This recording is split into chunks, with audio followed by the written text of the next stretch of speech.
નમસ્કાર, આપ જોઈ રહ્યા છો નિર્ભય ન્યૂઝ અને હું છું આપની સાથે રિધિ. જે રીતે આપણે જોયું કે ગુજરાતની અંદર ચોમાસું સત્તાવાર ક્યારે બેસવાનું છે તેમને લઈને ચર્ચા થઈ રહી હતી અને એ જ દરમિયાન એ પણ સામે આવ્યું કે હવે ક્યાંક ચોમાસામાં બ્રેક પણ જોવા મળવાની છે, પરંતુ એ જ સાથે 3 સિસ્ટમ પણ જે સક્રિય થઈ છે તે ગુજરાતને કેટલી અસર કરવાની છે તે બધા જ મુદ્દે ચર્ચા કરીએ. મારી સાથે અત્યારે હવામાન નિષ્ણાંત પરેશ ગોસ્વામી જોડાયેલા છે. પરેશભાઈ, નિર્ભય ન્યૂઝમાં આપનું સ્વાગત છે. જી નમસ્કાર. અત્યારે એવું પણ સાંભળ્યું છે કે દેશની અંદર 48 કલાક છે 6 રાજ્યો માટે ભારે છે, એમાં ગુજરાતનો સમાવેશ થાય છે, કારણ કે બંગાળની ખાડીમાં જે લો પ્રેશર સર્જાયું છે એમને કારણે. જ્યાં સુધી વ્યક્તિગત મારું માનવું છે ત્યાં સુધી અતિ ભારે વરસાદોની અસર છે ગુજરાત ઉપર થવાની નથી. આ એક ચોક્કસથી છે કે જે થંડરસ્ટોર્મ એક્ટિવિટી થાય એટલે સ્વાભાવિક રીતે થંડરસ્ટોર્મ એક્ટિવિટી થતી હોય ત્યાં ગાજવીજનું પ્રમાણ અને પવન સાથે વરસાદનું પ્રમાણ રહેતું હોય છે, પણ એ પ્રી મોન્સૂન એક્ટિવિટીના હશે.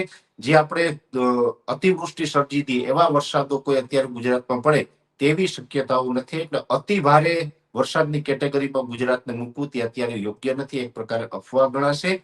હા, એક ચોક્કસથી છે કે એવી કોઈ મોટી સિસ્ટમ જ્યારે ગુજરાત ઉપરથી પસાર થતી હોય, જેમાં મજબૂત લો પ્રેશર હોય, ડિપ્રેશન હોય, ડીપ ડિપ્રેશન હોય, આ કેટેગરીની કોઈ સિસ્ટમ જો ગુજરાત ઉપરથી પસાર થતી હોય તો ચોક્કસથી આપણે ડેન્જર ઝોનમાં ગુજરાતને મૂકી શકતા હોય. પણ અત્યારે એવી કોઈ મોટી સિસ્ટમ છે ગુજરાત ઉપરથી પસાર થાય તેવી કોઈ શક્યતાઓ નથી, એટલે આપણે ગુજરાતને કોઈ ખતરો માનીને ચાલવાનું નથી. પણ ચોક્કસથી છે કે પ્રી મોન્સૂન એક્ટિવિટીના ઝાપટા પડશે. અત્યાર સુધી જે વરસાદો પડ્યા છે એમાં ઓલરેડી ઘણું બધું નુકસાન છે ખેડૂતોને થયું છે અને હજુ પણ જે ઝાપટાઓ પડશે એમાં નુકસાન થઈ શકે. એટલે નુકસાનીની દ્રષ્ટિએ જોવા જઈએ તો અતિ ભારે છે. આ નુકસાની કોઈ સામાન્ય નથી, પણ વરસાદની દ્રષ્ટિએ હવે કોઈ એવા અતિ વરસાદો પડે તેવી પણ શક્યતાઓ નથી. એટલે આમાં આપણે કોઈ ડેન્જર ઝોનમાં ગુજરાતને મૂકી શકાય તેવી વાતને હું સમર્થન નથી આપતો.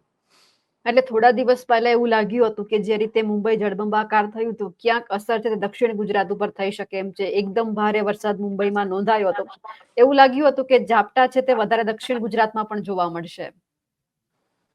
ચોક્કસથી દક્ષિણ ગુજરાતમાં આમ તો જોવા પણ મળ્યા છે. દક્ષિણ ગુજરાતના અનેક વિસ્તારો એવા છે. આમ તો આ દક્ષિણ નામ આવે ને બેન, એટલે મોટા ભાગે એવું થતું હોય કે ઘણી વખત લાઇમલાઇટ માંથી બહાર હોય છે.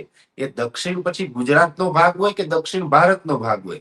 સામાન્ય રીતે આપણે જોવા જઈએ તો જે નેશનલ ન્યૂઝ છે એની અંદર તમિલનાડુ હોય કે કર્ણાટક હોય કે કેરળ હોય કે એના ન્યૂઝ આપણે ઓછા જોવા મળતા હશે. દિલ્હી કે કાશ્મીર સુધીના ન્યૂઝ બહુ જોવા મળે છે. ગુજરાતની વાત આવે તો સૌરાષ્ટ્રના અમારે ન્યૂઝ જોવા મળે, ઉત્તર ગુજરાતના જોવા મળશે, મધ્ય ગુજરાતના જોવા મળશે. પણ વલસાડની અંદર કોઈ તબાહી થઈ કે વલસાડની અંદર કઈ નવું થયું આવા સમાચાર જનરલી આપણે જોવા નથી મળતા. એટલે ખબર નહીં હવે આ કુદરતી જોગાનું જોગ છે. પણ ચોક્કસની વાત છે કે દક્ષિણ ગુજરાતમાં પણ જે આ સિસ્ટમની અસર હતી એને કારણે ઘણા બધા વરસાદ થયા છે. દક્ષિણ ગુજરાતની અંદર કેળાનો પાક હોય, ડાંગરનો પાક છે, બીજા અન્ય પાકો છે, એને ઘણું બધું નુકસાન પણ થયું છે. અને ત્યાં સામાન્ય કરતા વધારે વરસાદ દક્ષિણ ગુજરાતમાં પણ નોંધાયા છે અને ખાસ કરીને સૌરાષ્ટ્રમાં પણ નોંધાયા છે. અનેક જગ્યાએ 3-4 ઇંચ સુધીના વરસાદો પણ મે મહિનાના છેલ્લા અઠવાડિયાની અંદર નોંધાયા છે. જોકે આ પ્રી મોન્સૂન એક્ટિવિટી હતી એટલે સ્વાભાવિક રીતે સાર્વત્રિક ના હોય, કેમ કે એમાં વરસાદ પડે તો દક્ષિણ ગુજરાતના તમામ જિલ્લાઓની અંદર પડે એવું તો નથી બનવાનું. છૂટાછવાયા 2-5 તાલુકામાં પડ્યા હોય એટલે કદાચ નજરમાં ન આવ્યું હોય, પણ વરસાદ તો ચોક્કસથી ત્યાં પણ સામાન્ય કરતા વધારે નોંધાયા છે. એક છેલ્લો સવાલ એ સમજવું છે કે જે આપણે વલસાડની વાત કરી, આપણે જોયું છે કે દક્ષિણ ગુજરાતમાં સૌથી વધારે વરસાદ પડે છે પણ એટલું બધું નુકસાન નથી થતું. પણ વરસાદ થોડો એવો શરૂ થાય કે અમરેલી, જામનગરથી એવા સમાચાર આવે કે એકદમ ભારે વરસાદ નોંધાયો, આભ ફાટવાની સ્થિતિ સર્જાય, આવું કેમ બને? સામાન્ય રીતે જોવા જઈએ તો ગુજરાતના અલગ અલગ વિસ્તારો છે. નોર્મલ ચોમાસાની વાત કરતા હોય ત્યારે નોર્મલ ચોમાસામાં પણ ગુજરાતના અલગ અલગ ઝોન મુજબ નોર્મલ ચોમાસું ગણવામાં આવતું હોય છે. દક્ષિણ ગુજરાતનું વલસાડ, વાપી વાળો, નવસારી વાળું જે બેલ્ટ છે એની અંદર 80 ઇંચ આખા વર્ષ દરમિયાન જો વરસાદ પડે તો એ નોર્મલ ચોમાસું ગણી શકાય. એ જ જગ્યાએ પછી આપણે સૌરાષ્ટ્ર તરફ આવીએ તો સૌરાષ્ટ્રના ભાગો છે જેમાં ગીર સોમનાથ, જુનાગઢ, અમરેલી, ભાવનગર વાળા બધા વિસ્તારો છે એની અંદર 45 થી લઈને 60 ઇંચ સુધીના વરસાદ પડે તો પણ નોર્મલ કહેવાય છે.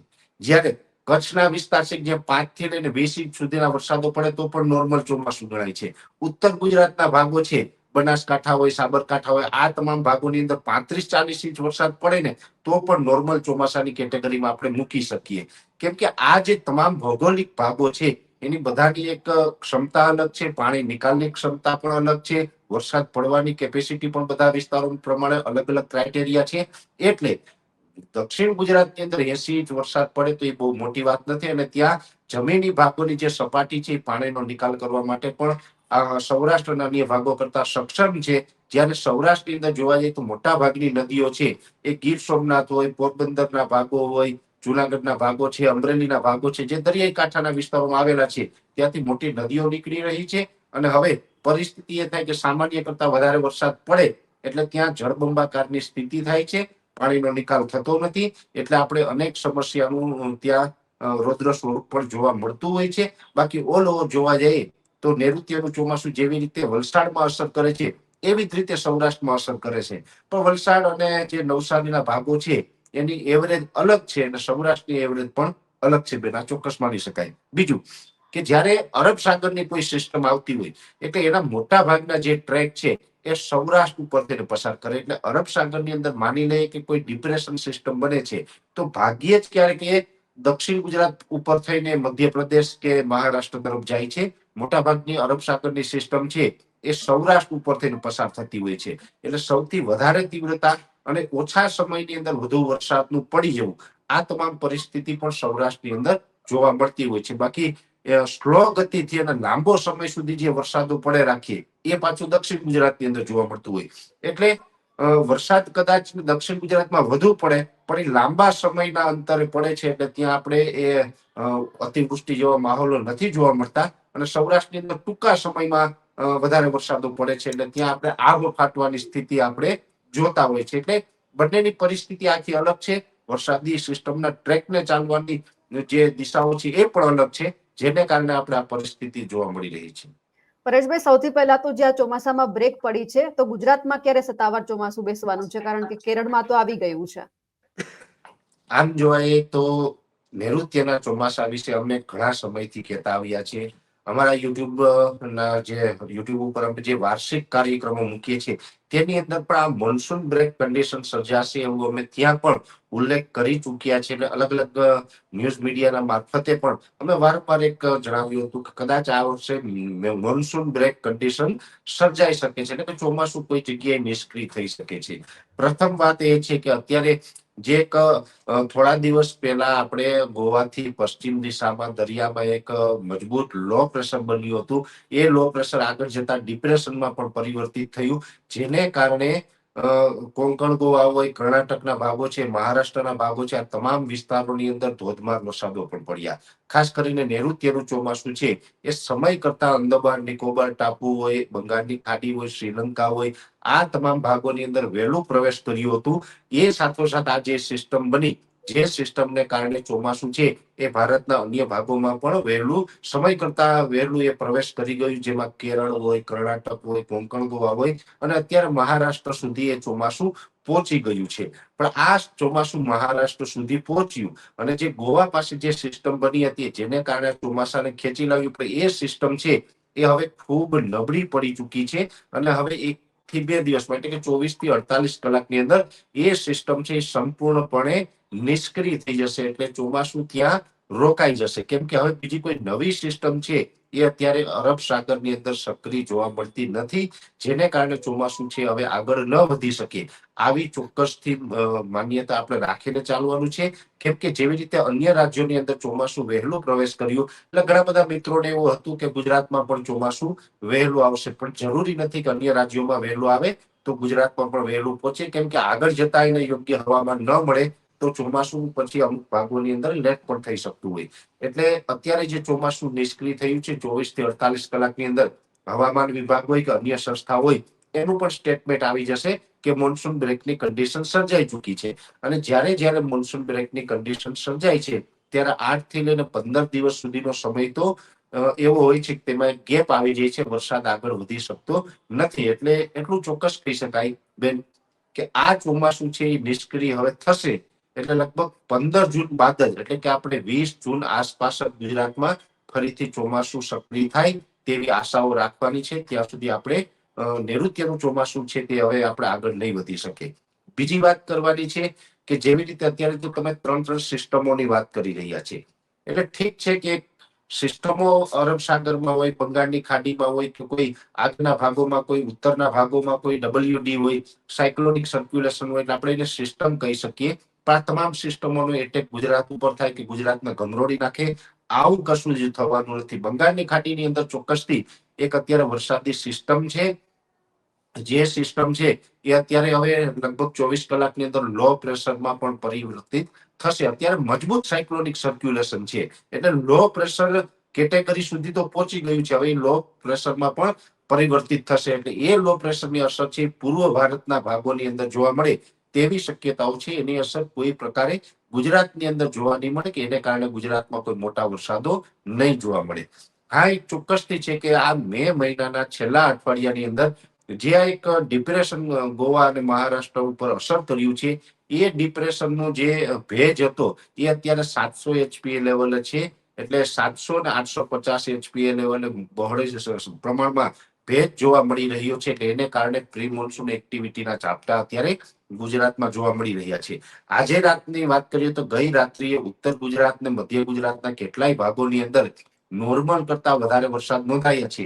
એનું કારણ છે કે રાજસ્થાન ઉપરથી એક સાયક્લોનિક સર્ક્યુલેશન છે અત્યારે પસાર થઈ રહ્યું છે, અને એ સાયક્લોનિક સર્ક્યુલેશનની અસરને કારણે રાત્રે પણ ત્યાં પ્રી મોન્સૂન એક્ટિવિટીના વરસાદો છે એ નોંધાયા છે. એટલે એ સાયક્લોનિક સર્ક્યુલેશન પસાર થઈ જશે પછી એના ભેજ હશે, એને કારણે પણ 1લી, 2જી, 3જી જૂન વધીને 4થી જૂન સુધી એમ 3-4 દિવસ સુધી ત્યારે પણ આપણે પ્રી મોન્સૂન એક્ટિવિટીના ઝાપટા નોંધાય તેવી શક્યતાઓ છે. એટલે હજી આ જે મે મહિનાના છેલ્લા અઠવાડિયામાં બેન જે વરસાદો પડ્યા, એવી રીતે જૂન મહિનાના પ્રથમ અઠવાડિયામાં પણ પ્રી મોન્સૂન એક્ટિવિટીના વરસાદો છે જોવા મળે તેવી શક્યતાઓ દેખાઈ રહી છે. સામાન્ય રીતે જોવા જઈએ તો અત્યારે જે આ મે મહિનો ચાલી રહ્યો છે, તો મે મહિનાના છેલ્લા અઠવાડિયામાં પણ તાપમાન છે 42 થી લઈને 45 ડિગ્રીની રેન્જમાં એવરેજ રાજ્યના અલગ અલગ વિસ્તારોમાં નોંધાતું હોય છે. પણ આ અતિ તીવ્રતા સાથે પ્રી મોન્સૂન એક્ટિવિટી થઈ છે, જેને કારણે રાજ્યના મોટા ભાગોની અંદર વાદળછાયું વાતાવરણ છે. એને કારણે ટેમ્પરેચર છે એવરેજ ડાઉન થયું છે. અને ઘણા વર્ષ પછી પ્રથમ વખત એવું બન્યું છે કે મે મહિના દરમિયાન તાપમાન છે 35 ડિગ્રી કરતા પણ નીચું ગયું હોય. બાકી સામાન્ય રીતે જ્યારે પણ હીટવેવના રાઉન્ડ ચાલતા હોય, હીટવેવના રાઉન્ડમાંથી આપણે રાહત મળે તો આપણે તાપમાન છે 40 ડિગ્રીની નીચે આવતું હોય, પણ 35 ડિગ્રી કરતા પણ તાપમાન નીચે આવે આવું જનરલી નથી બનતું. પણ આ વર્ષે વધારે પડતા વરસાદો જોવા મળ્યા, વધારે પડતા ઘાટા વાદળો જોવા મળ્યા, જેને કારણે તાપમાન છે મે મહિનાના અનેક દિવસોની અંદર આપણે 35 ડિગ્રી કરતા નીચું નોંધાયું. પણ હવે આ વાદળો છે એ પણ ધીમે ધીમે ખુલ્લા થશે, કેમ કે અત્યારે પવનની ઝડપ છે એ પણ ધીમે ધીમે વધી રહી છે. જેટલી પવનની સ્પીડ વધતી જશે એવી રીતે આ વાદળો છે એ પણ વિખાવાનું ચાલુ થશે.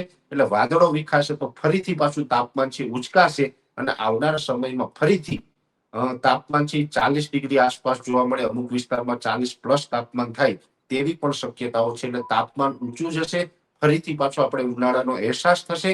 અને જે અત્યારે ગરમી ઉકળાટ આપણે જોવા મળી રહ્યા છે, કેમ કે જેટલું ભેજ વધે, નૈઋત્યનું ચોમાસું ગુજરાતથી નજીક આવે એટલે ગરમી ઉકળાટનું પ્રમાણ જોવા મળતું હોય છે. એવી રીતે નૈઋત્યનું ચોમાસું મહારાષ્ટ્ર સુધી પહોંચી ગયું. અરબ સાગર ઉપરથી અત્યારે ગુજરાત ઉપર જે પવન આવી રહ્યા છે, ભેજવાળા પવન આવી રહ્યા છે. એટલે ભેજવાળા પવનોને કારણે અત્યારે ગરમી ને ઉકળાટ છે એમાં વધારો થયો છે. આ ગરમી ઉકળાટમાં જે વધારો થયો છે એ હમણાં હાલના સમય પૂરતો કન્ટિન્યુ જોવા મળશે. એટલે કે હવે આજે આપણે 1-2 દિવસ બાકી રહ્યા છે મે મહિનાના. જૂન મહિનો આપણે 2 દિવસની અંદર ચાલુ થશે. સંપૂર્ણ જૂન મહિનો એટલે કે જૂન મહિનાના 30 દિવસ આપણે ગરમી ઉકળાટ અને બફારો છે એ નોંધાય તેવી શક્યતાઓ છે. હા, એક વાત અલગ છે કે જે વિસ્તારોની અંદર છૂટાછવાયા જે પ્રી મોન્સૂન એક્ટિવિટીના ઝાપટા પડશે, લોકલ 2-5 તાલુકાઓ માટે જ્યાં વરસાદ પડ્યો હોય ત્યાં કદાચ ગરમી ઉકળાટમાં 1-2 દિવસ માટે રાહત મળે તે અપવાદરૂપ રહેશે. બાકી એવરેજ ગરમી ઉકળાટ અને તાપમાનનો માહોલ છે એ સંપૂર્ણ જૂન મહિનો આપણે જોવા મળશે. 20 તારીખ આસપાસ નૈઋત્યનું ચોમાસું ગુજરાતમાં પહોંચી જાય એ પછી તાપમાન ધીમે ધીમે ઘટવા લાગશે, પણ ઉકળાટ ને બફારો છે એ તો આપણે કન્ટિન્યુ જોવા મળશે તેવું ચોક્કસ અનુમાન છે. એટલે ખાસ કરીને અત્યારે જે સિસ્ટમો સક્રિય છે એની અસર અને જે આવનારા સમયમાં નૈઋત્યનું ચોમાસું કઈ રીતે ગુજરાત તરફ આગળ વધે તેનો સંપૂર્ણ નિચોડ છે બેન આ ટૂંકી વાતની અંદર આપણે મૂકી શકીએ છીએ. હજુ 2 દિવસ પ્રી મોન્સૂન એક્ટિવિટીનો વરસાદ પડવાનો છે, તો કયા જિલ્લાને આવરી લેવાનો છે? સૌરાષ્ટ્ર કચ્છમાં કેવો વરસાદ છે? બેન, કચ્છમાં છૂટાછવાયા ઝાપટા પડે ત્યાં કોઈ મોટા વરસાદો થાય એવી સંભાવનાઓ હાલ દેખાતી નથી. ઉત્તર ગુજરાતના ભાગો છે તેને હજુ 1-2 દિવસ સુધી ઝાપટાઓ નોંધાશે, કેમ કે રાજસ્થાન ઉપરથી જે સાયક્લોનિક સર્ક્યુલેશન પસાર થઈ રહ્યું છે એની સૌથી વધારે અસર છે એ ઉત્તર ગુજરાતમાં સ્વાભાવિક રીતે જોવા મળતી હોય છે. જોકે હજુ અરવલ્લી જિલ્લો, સાબરકાંઠા જિલ્લો અને ગાંધીનગર જિલ્લો, આ 3 જિલ્લા એવા છે કે જેને હજુ પણ આવનારા 2-3 દિવસ સુધી વરસાદી ઝાપટા નોંધાઈ શકે. બાકી આવનારા સમયમાં સૌથી વધારે અસર છે એ સૌરાષ્ટ્રના દક્ષિણ ભાગો, જેમાં જુનાગઢના દરિયાકાંઠાના ભાગ હોય, ગીર સોમનાથના ભાગો છે, અમરેલી ભાવનગરના જે દરિયાકાંઠાના ભાગો છે, આ તમામ વિસ્તારોની અંદર પણ તીવ્ર પ્રી મોન્સૂન એક્ટિવિટી જોવા મળશે. એ સાથે જે દક્ષિણ ગુજરાતના તમામ જિલ્લા છે, જેમાં સુરત હોય, નવસારી, વાપી, બીલીમોરા હોય, ડાંગ જેવા વિસ્તાર છે, વલસાડના વિસ્તારો છે, અંકલેશ્વરના વિસ્તારો છે, એ તમામ વિસ્તારોની અંદર પણ આવનારા દિવસમાં પ્રી મોન્સૂન એક્ટિવિટી છે તીવ્રતા સાથે વરસાદના રૂપમાં અસર કરે તેવી શક્યતાઓ માનીને ચાલવાનું છે. છૂટાછવાયા વરસાદો છે પ્રી મોન્સૂન એક્ટિવિટીના નોંધાતા રહેશે, પણ વરસાદો પડતા રહે એનો મતલબ એવો પણ નથી કે નૈઋત્યના ચોમાસાની શરૂઆત થઈ છે. આ પ્રી મોન્સૂન એક્ટિવિટીના વરસાદો છે અને ચોક્કસથી હું માનું છું કે હજુ જૂન મહિનાના પ્રથમ અઠવાડિયામાં અને જૂન મહિનાના બીજા અઠવાડિયામાં, એમ 2 અઠવાડિયા દરમિયાન આપણે અમુક દિવસો એવા હશે કે જે દિવસો દરમિયાન આપણે પ્રી મોન્સૂન એક્ટિવિટીના વરસાદો છે એ નોંધાઈ શકે છે. અને 20 તારીખ પછી નૈઋત્યનું ચોમાસું છે એ રાબેતા મુજબ ચાલુ થશે, ત્યાર પછી આપણે ચોમાસાના વરસાદો ગણી શકાશે. બિલકુલ પરેશભાઈ, આપ અમારી સાથે જોડાયા, આપનો ખૂબ ખૂબ આભાર. અમારા અહેવાલને લઈને આપનું શું કહેવું છે કમેન્ટ કરીને ચોક્કસથી જણાવજો. સાથે જ અમારી નિર્ભય ન્યૂઝ ચેનલને લાઇક, શેર અને સબસ્ક્રાઇબ કરવાનું ભૂલશો નહીં. નમસ્કાર.